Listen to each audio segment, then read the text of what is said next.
Hi மக்களே வணக்கம். இன்னைக்கு எபிசோடில் நம்ம பழம் வந்து ரொம்ப சேடாக இருக்காருங்க. என்னவோ அந்த பொண்ணுக்கிட்ட ரொம்ப நாள் பேசி பழகி லவ் ஃபெயிலியரான மாதிரி தான் ஃபீல் கொடுத்துட்ருக்காரு. இதை பார்த்த வீட்டில் எல்லாரும் கண்டிக்கிறாங்க. ஏன்டா அப்படி மூட் அப்செட்டாக இருக்குன்ட்டு பாரு என்ன அந்த பொண்ணு வந்து என்னை பார்க்குதுன்னு நினச்சி நான் தான் தப்பாக புரிஞ்சுக்கிட்டேன் அப்படின்னு சொல்கிறாரு. கடைசியில் அந்த பொண்ணு என்னையும் பார்க்கல, பாண்டியனையும் பார்க்கல, சோழனை தான் பார்க்குது அப்படின்னு சொல்கிறாங்க. இதை கேட்ட வீட்டில் வந்து எல்லாரும் ஷாக் ஆகிடுது. சோழனா? இதை கேட்டு சோழன் என்ன பண்ணுறாரு, இதான் மச்சான் இதுதான் சொல்கிறது அழகாக பிறக்கவே கூடாதுன்றதுன்னு சொல்லிட்டு ரொம்ப அலப்பறை பண்ணிகிட்ருக்காரு.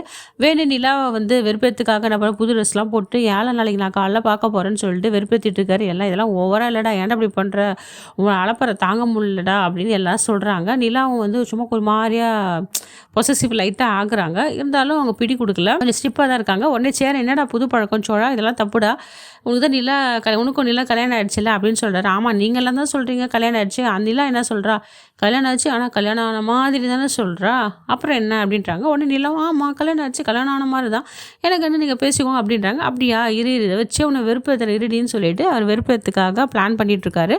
இங்கே நம்ம புரோக்கர் வந்து ஃபோன் பண்ணுறாரு. என்னப்பா சேரா ரெடி ஆகிட்டா, நாளைக்கு வந்து பொண்ணு வீட்டுக்காரெலாம் வராங்க, பொண்ணு வருதுப்பா உன்னை பொண்ணு பார்க்கறதுக்கு, உன்னை பார்க்கறதுக்கு வராங்க, பொண்ணு உன்னை பார்க்கறதுக்கு பொண்ணு வீட்டிலேருந்து எல்லாம் வராங்கப்பா, உங்கள் வீட்டில் எல்லாருக்கும் சொல்லிட்டியாப்பா ரெடியாக இருப்பான்றாங்க. அச்சோ என்ன நான் திடீர்னு சொல்கிறேன், என்னப்பா உன்னை கேட்டு தானேப்பா நான் முடிவு பண்ணுறேன், இன்றைக்கி இல்லைப்பா நாளைக்கு சாயந்தரம் 5 மணிக்கு வருவாங்கப்பா, நீ ரெடியாக இருப்பா, வீட்டில் எல்லார்கிட்டையும் சொல்லிடுப்பான்னு சொல்கிறாங்க. ஆனால் சோழன் வந்து சேரன் வந்து எப்படி இதை ஃபேஸ் பண்ண போகிறாரு தெரியல.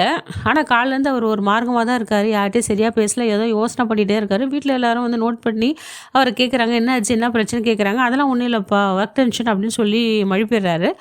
நாளைக்கு அந்த பொண்ணு பார்க்குற விஷயத்தில் எல்லாரும் வந்து என்ன நடக்கும்னு தெரியல. வீட்டில் எல்லாரும் இந்த கல்யாணத்துக்கு ஒத்துப்பாங்களா, இல்லைனா அவர் என்ன முடிவெடுக்க போகிறாருன்னு தெரியல. இந்த வீடியோ உங்களுக்கு பிடிச்சிருந்தா லைக் அண்ட் ஷேர் கமெண்ட் பண்ணுங்கள். அடுத்த வீடியோவில் உங்களை சந்திக்கிறேன். நன்றி, வணக்கம்.